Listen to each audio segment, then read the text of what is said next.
এরকম মানে এত সহজ ম্যাচ হারবে এটা কল্পনার বাইরে ভাই। আমার মনে হয় পরিকল্পনাতে অনেক সমস্যা আছে। জিতলেও বাংলাদেশ, হারলেও বাংলাদেশ।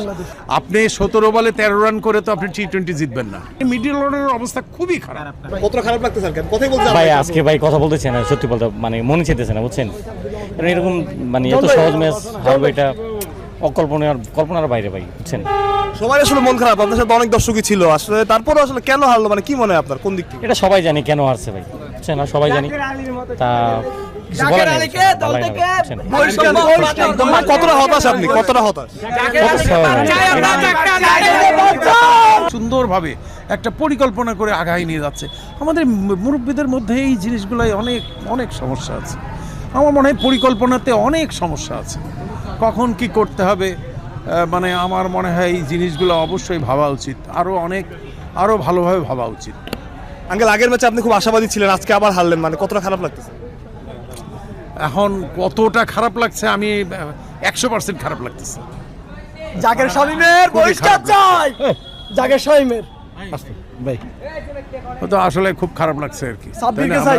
আমরা অত দূর থেকে এসেছি, আমরা খেলার আশা নিয়ে এসেছি এবং সবসময় খেলা দেখি। এখনও বাংলাদেশকে সাপোর্ট করে যাব, জিতলেও বাংলাদেশ, হারলেও বাংলাদেশ। আমরা বাংলাদেশি খেলোয়াড়দেরকেও আমরা সব সময় সাপোর্ট করে যাচ্ছি। হয়তো এক সময় মোমেন্টামটা আবার চেঞ্জ হবে, আমরা আশাবাদী, দেখা যাক।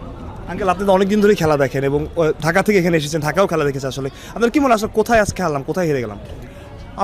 আমরা অনেক স্লো খেলেছি। আপনি এই ব্যাটিংটা আমাদের ওই যে বললাম না, পরিকল্পনার অভাব। আপনি 17 বলে 13 রান করে তো আপনি T20 জিতবেন না, তাই না? আপনি T20-তে তো আপনাকে আপনি যখন রান হবে না তখন আপনাকে 1 রান বের করতে হবে। 1 রান বের করতে করতে যা রান রেটটাকে একটু ক্যারি করতে হবে। আপনি ক্যারি করতে না পারলে তো হবে না। আপনি লাস্টে আপনি দেখলেন তো কত রান দরকার। তো সুতরাং এত রান বের করা তো সম্ভব না। এইভাবে তো ব্যাট করলে হবে না, আমাদের আরও স্ট্রাইক করতে হবে। একটা ম্যাচ বাকি আছে, আসলে কি ধরনের পরিবর্তন স্যার আপনারা চান আর কি, যে মানে এই জায়গাটা এই প্লেয়ারটা?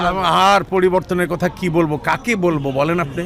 আমরা খুব আশা করছিলাম জাকির এসে, এতদিন পরে জাকির খেলছিল না, আজকে জাকির এসে হয়তো কিছু করবে, বলই কানেক্ট করতে পারছে না।